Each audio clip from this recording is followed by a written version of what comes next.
Right after 9/11, about 10 days after 9/11, I went through the Pentagon and I saw Secretary Rumsfeld and Deputy Secretary Wolfowitz. I went downstairs just to say hello to some of the people on the Joint Staff who used to work for me. And one of the generals called me in. He said, "Sir, you got to come in. You got to come in and talk to me a second." I said, "Well, you're too busy." He said, "No, Liz." He says, "We've made the decision. We're going to war with Iraq."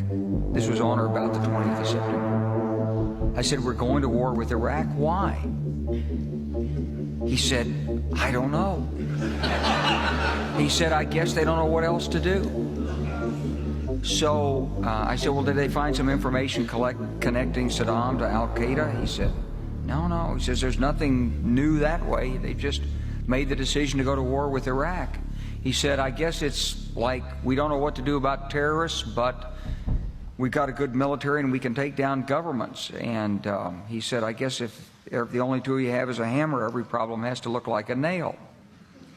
So I came back to see him a few weeks later, and by that time we were bombing in Afghanistan. I said, "Are we still going to war with Iraq?" And he said, "Oh, it's worse than that."